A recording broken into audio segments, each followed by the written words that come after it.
cumprimentar a Comissão e todos os seus membros, e especialmente os seus deputados, e também saudar os eleitos por este órgão, por esta Assembleia, para o Conselho Superior, com quem aqui hoje estou. Gostava de intervir sobre mais ou menos os mesmos temas que foram agora tratados, abundando mais ou menos naquilo que o Dr. Alfredo Castanheira Neves disse, e relativamente a estes problemas gostava de fazer umas considerações prévias muito sumárias. Em primeiro lugar, entendo que o Conselho Superior do Ministério Público pode ser pensado como a lei o determina, é um órgão que tem como função proceder aos aspectos disciplinares, à apreciação dos aspectos disciplinares e, portanto, da Procuradoria-Geral da República, do Ministério Público, e também à sua avaliação, à classificação, à apreciação de mérito dessas mesmas pessoas e, portanto, à gestão do Ministério Público. Estas duas competências do Conselho Superior do Ministério Público podem ser pensadas numa lógica em que o Conselho Superior do Ministério Público coadjuva, digamos, de alguma forma, trabalha com o Procurador-Geral da República, que é quem preside e que é quem chefia a Procuradoria-Geral da República e quem preside e chefia, e que tem um conjunto de funções e de competências que lhe estão atribuídas neste número 2 do artigo 12, ou como um órgão que está ali para fazer a gestão do próprio Ministério Público, independentemente da Procuradoria-Geral da República. Isto é, ou do Procurador-Geral da República. Isto é relativamente importante para se perceber a que título é que, por exemplo, os Procuradores-Gerais distritais compõem ou não compõem o Conselho Superior do Ministério Público.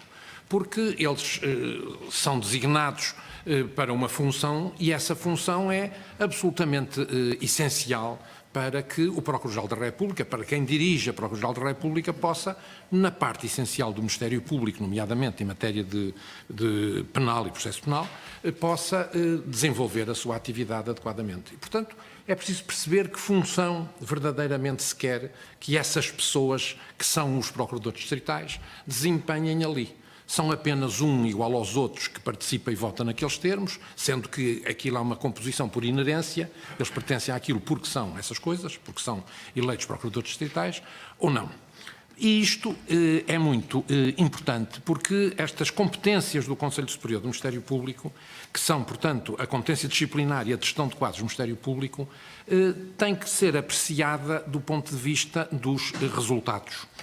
E o ponto de vista dos resultados nestas duas matérias é o de que nós temos resultados de avaliação, apreciação dos membros do Ministério Público que são, digamos, contrárias a todas as regras de qualificação, classificação, que a gente possa imaginar como critérios classificativos objetivos.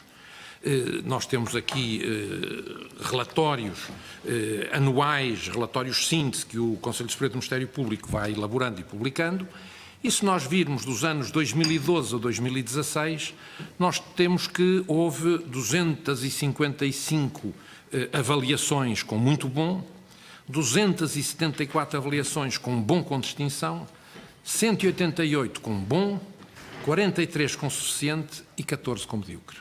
Ou seja, trata-se de um dromedário que tem, ou de um camelo, que tem a sua bossa mesmo junto à cabeça.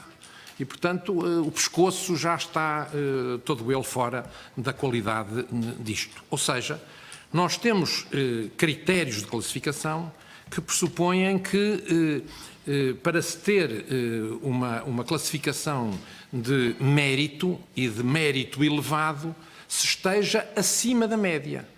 Quando a média é muito bom, não vejo como é que se há de depois qualificar essas pessoas. Quando a mediana está nesse sítio, não vejo como é que se faça isso.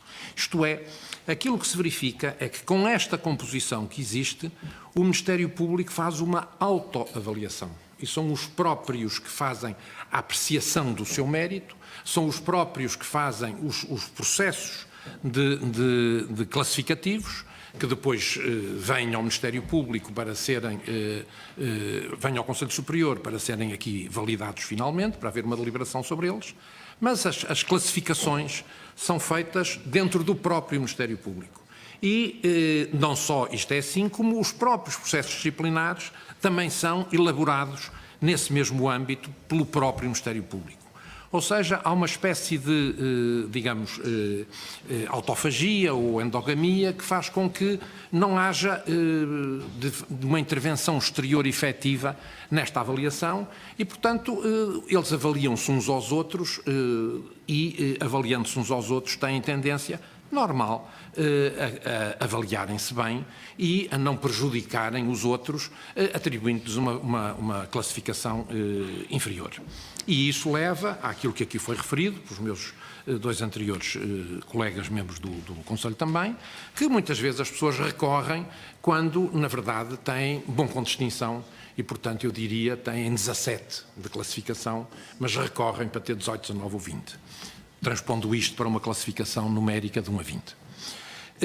Por outro lado, isto também faz com que, digamos, as vozes dos membros eleitos pela Assembleia ou dos membros nomeados pelo Sr. Ministro da Justiça, ou pelo Ministro da Justiça, ou pela Ministra da Justiça, também tenham, digamos, uma relativa dificuldade de se expressar, não porque haja qualquer limitação à liberdade de expressar, mas porque rapidamente as vozes que surgem são não, isso não está na competência do Ministério, do Conselho Superior. O Conselho Superior só tem competência disciplinar e de gestão, levantar problemas que têm a ver com a maneira como funcionou o Ministério Público neste ou naquele caso, como se passou isto ou aquilo, não deve ser levantado aqui e, portanto, há mais uma vez um espírito muito corporativo. Esse espírito corporativo, que me parece de combater e de afastar, é um espírito corporativo que não significa uma especial obediência hierárquica, nem obediência a ninguém. Significa que aquilo dá uma espécie de razoável autogoverno do próprio Ministério Público que não cumpra ou não obedeça ou não se perceba que obedeça sempre a uma lógica de hierarquia e de obediência hierárquica, mesmo que isso venha a acontecer. E, portanto, aquilo que quero dizer é que me parece que é indispensável fazer coisas para alterar esta composição e fazer com que essa composição seja uma composição que limite este caráter endógeno na avaliação, na competência disciplinar e também na gestão dos quadros do Ministério Público. Queria dizer que me parece que essa composição deverá ser feita com pessoas eleitas provavelmente pela Assembleia da República. Concordo com o Alfredo Castanheira Neves quando diz que pode ser essa solução de 11, 10, é-me indiferente. Não tenho problemas quanto a isso. Acho que se têm problemas se há um papão de que o Governo, ou a força que estiver no Governo, ou as forças partidárias que estiverem no Governo, queiram interferir naquilo, talvez que o Sr. Ministro da Justiça e o Governo, através do Sr. Ministro da Justiça, não nomeiem ninguém, mas podem ser eleitos pela Assembleia da República mais, ou podem ser designados pelo Sr. Presidente da República.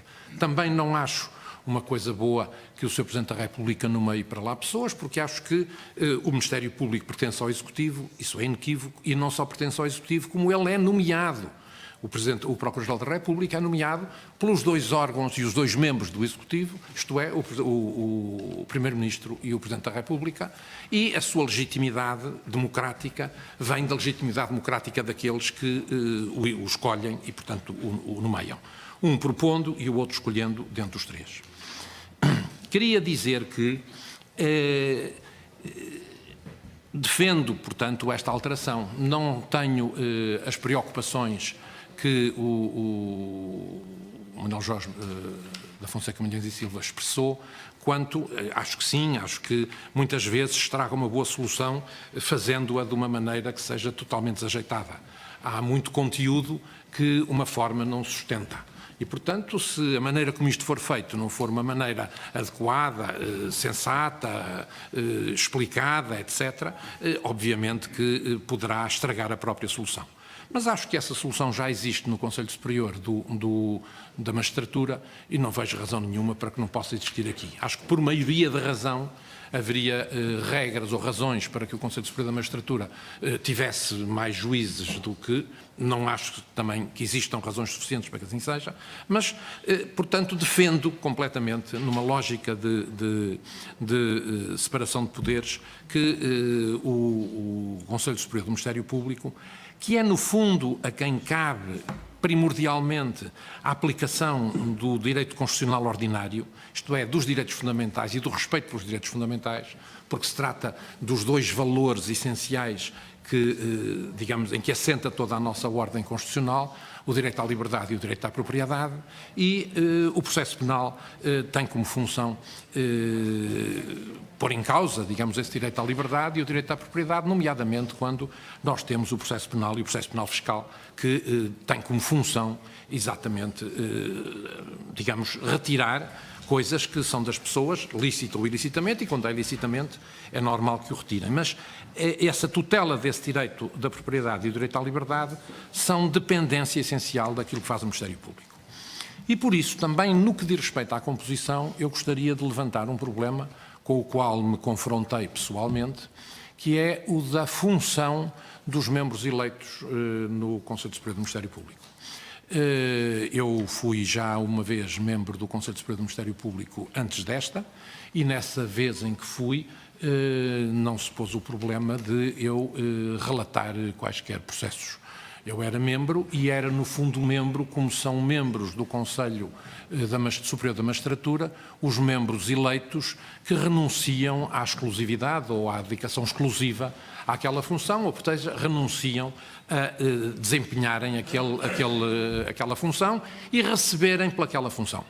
Eu nunca recebi, julgo que temos direito a umas senhas de presença, cujo quantitativo, vou perguntar ao Sr. Barradas Leitão se ele sabe qual é, mas o que nenhum de nós faz ideia, mas deve dar qualquer coisa como 2 euros a hora por 8 dias de trabalho, deve dar para aí 20 euros que a gente receba disso. Mas não é o problema do dinheiro, eu alegremente exercerei essas funções gratuitamente. Não poderei exercer essas funções de modo a relatar acórdãos em que o trabalho base parte de 6, 8, 10 volumes de inquérito ou 10 volumes de trabalho levantado no processo de avaliação da pessoa. E só para analisar isso demoro 3, 4, 5, 8 dias. E, como é óbvio, não estando indicação exclusiva para isso, não é possível fazer isso. Na primeira vez em que fiz parte e fui membro do Conselho, esse problema não se punha, não havia distribuição de acórdãos para serem relatados pelos membros na minha situação, portanto que não eram membros do órgão a tempo inteiro. É o caso, por exemplo, do Sr. Barradas Leitão, que é membro a tempo inteiro e, portanto, relata como todos os outros relatam.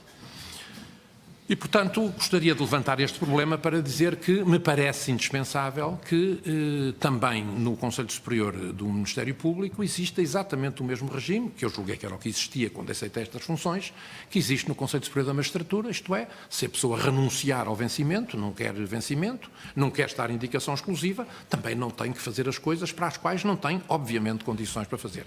E nunca me perguntaram se eu teria condições para, fazendo uma reunião uma vez por mês, digamos assim, se eu tenho possibilidade de relatar 3, 4, 2, 5 processos para a reunião seguinte. Nunca menos de 2. Nunca menos de 2 e às vezes são mais. Nomeadamente, quando começámos, havia imenso trabalho atrasado e acumulado e, portanto, eu devo ter no primeiro ano, completamente mal disposto e com grande acrimónia, devo ter relatado para aí 8 ou 10 coisas dessas nos primeiros 6 meses. Não é sustentável, não é possível, não tenho vida para isso, e se me tivessem dito que isso era a condição, mas não é isso que decorre da lei, não é isso que eu entendo que decorre da lei, mas em qualquer caso não era isso que era a prática quando eu fui eleito a primeira vez. E, portanto, quero dizer que é preciso que os membros eleitos tenham condições para exercer essa função. E se a função for a de relatarem isso, eles têm que ter assessores próprios e não assessores do Ministério Público, assessores próprios para fazerem esse relato. não podem ser os membros do Ministério Público que fazem os borrões ou os projetos de relatório, que depois a gente lê e, como não estudou nada e não pôde ver nada, não passou 8 dias fechado a ler os acordos, queria dizer que estes processos de avaliação demoram meses a ser feitos, demoram semanas e semanas a serem feitos pelos respectivos relatores, pelos respectivos avaliadores. E, portanto, nós não conseguimos repegar naquilo tudo, nomeadamente quando há reclamação ou recurso daquelas decisões. Nós não podemos simplesmente pegar na proposta que nos é feita e assinar de cruz, ou quando muito rever as gralhas, que às vezes são muitas. Portanto, chamo também a atenção para esse aspecto de a composição dever ser alterada e os membros eleitos que possam e queiram, e portanto não renunciem a essa função, queiram relatar, tenham um corpo de pessoas que não seja do Ministério Público, que sejam juristas qualificados, que sejam escolhidos, como acontece noutras ordens jurídicas que não a nossa, e que sejam contratados para o efeito para fazerem esse mesmo relato. Depois, gostava de tratar de um outro assunto que o Dr. Castanheira Neves também levantou, que é o problema da tutela dos direitos fundamentais no âmbito do Ministério Público. Queria dizer que os membros do Ministério Público, aquilo que fazem quando tomam posse é juram cumprir a Constituição e a lei, isto é, a lei constitucional, a lei e a lei constitucional, a Constituição e a lei constitucional. E que essa lei constitucional se encontra, em termos ordinários, no Código de Processo Penal e no Código de Processo Fiscal, essencialmente, mas também no Código Penal. E que aquilo que nós verificamos, podemos verificar, é que uma das competências essenciais do Sr. Procurador-Geral da República, da Sra. Procuradora-Geral da República, isto é, de quem presidir a Procuradoria-Geral da República, é o de presidir a Procuradoria-Geral da República, representar o Ministério Público nos tribunais referidos na linha A do número 1 do artigo 4º, através dos Procuradores-Gerais adjuntos, e terceiro, requerer ao Tribunal Constitucional a declaração com força obrigatória geral da inconstitucionalidade ou ilegalidade de qualquer norma. Tem havido muitas normas sobre as quais existem fundadas razões, pelo menos para alguns dos juristas, fundadas razões para se pensar que elas sejam inconstitucionais ou que a interpretação que delas é feita seja inconstitucional. Que os prazos que estão estabelecidos no Código de Processo Penal sejam prazos indicativos, que apesar de se dizer que em 10 dias tem de acusar, é indicativo, se não acusar em 10 dias pode acusar em 80 ou em 260. Que se tem que acusar e, portanto, que tem que haver indícios suficientemente fortes quando a gente faz uma prisão preventiva. As prisões preventivas não podem ser feitas sem acusação numa leitura do Ministério, uma leitura da Constituição, ou se são feitas sem acusação, elas têm que ter fortes indícios da prática de um crime de uma certa natureza e, consequentemente, aplicando-se o Código de Processo Penal nessa matéria, no prazo de 10 dias tem que ser deduzida a acusação.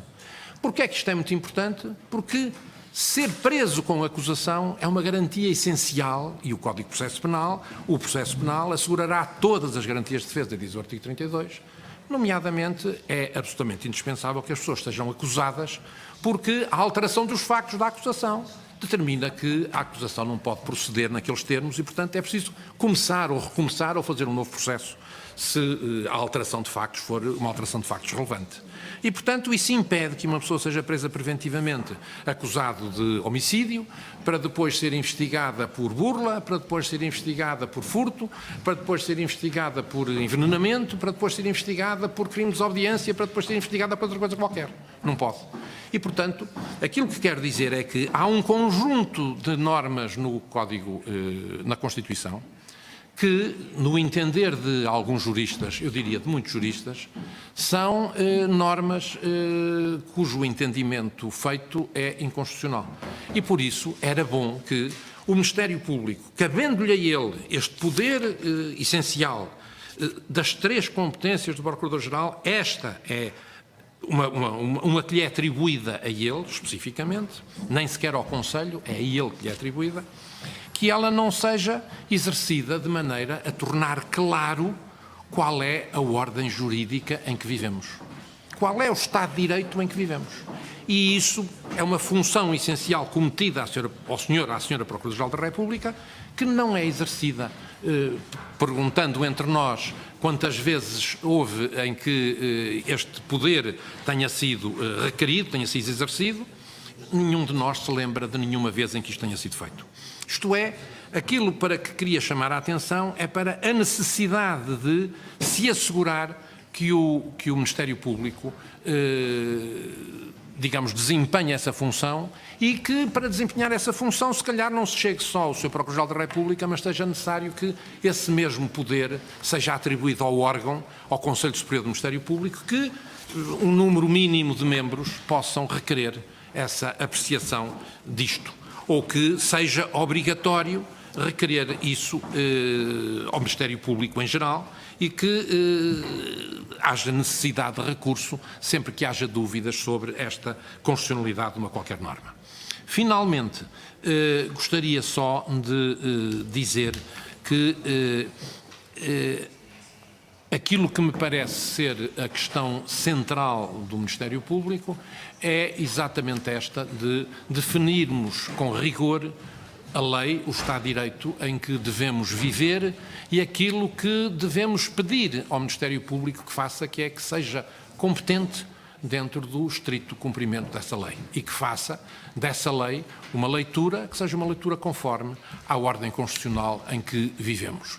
Por exemplo, gostava de dizer que me parece que o texto constitucional de habeas corpus, que se encontra na Constituição, no artigo 31 ou 34, já não me lembro exatamente, mas que se encontra no artigo 31, o habeas corpus, não é compaginável com o habeas corpus que se encontra estabelecido no Código de Processo Penal.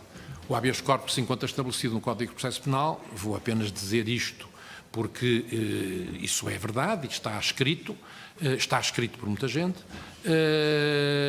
é exatamente igual ao habeas corpus criado em 1945, depois da Segunda Guerra Mundial, para, como foi dito por alguém que sobre isso escreveu, para inglês ver, isto é, para podermos ter eleições que fossem tão livres como na livre Inglaterra. E, portanto, esse habeas corpus é um habeas corpus que está consagrado no Código de Processo Penal, em transposição dessa legislação do Código de habeas corpus 45, e é manifestamente ilegal. Queria dizer que todos os juristas, do Dr. Salgado Zenha ao professor Adriano Moreira, todos eles disseram que o habeas corpus que então vigorava, e refiro-me aos anos 50, quando escreveram sobre isso, e aos anos 60, não era habeas corpus, que aquilo não servia para nada e que não era possível que aquela competência fosse atribuída ao Conselho, à secção penal do Supremo Tribunal de Justiça e que fosse um juiz da secção penal do Supremo Tribunal de Justiça que fizesse isso e se limitasse a verificar os aspectos formais da prisão para verificar se ela era formalmente legal ou ilegal e nada mais quisesse saber sobre isso, que é o que consta do Código de Processo Penal, é o que constava desse diploma e não sei por que razão ninguém levanta nunca este problema da inconstitucionalidade da norma. Queria dizer que uma das razões por que não se levanta é porque não há maneira de levantar esse problema perante o Tribunal Constitucional. Porque quando se chega ao momento em que se pode levantar este ou o problema da prisão preventiva, já há uma nova decisão, 90 dias depois veio decidir, veio confirmar, veio fazer e, portanto, já não há que recorrer da anterior, porque isso já passou. E, portanto, gostava de chamar a atenção para estes aspectos e para estes dois essenciais aspectos, da composição e das consequências da alteração da composição e, em segundo lugar, da instrumentalização da Procuradoria-Geral da República e do Ministério Público para assegurar a clareza, a precisão e a perfeição das normas face à Constituição, nomeadamente obrigando o Tribunal Constitucional a uma intervenção mais assídua do que aquela que tem. Muito obrigado. Muito obrigado, Sr. Dr. Pinto Ribeiro. Tem a palavra.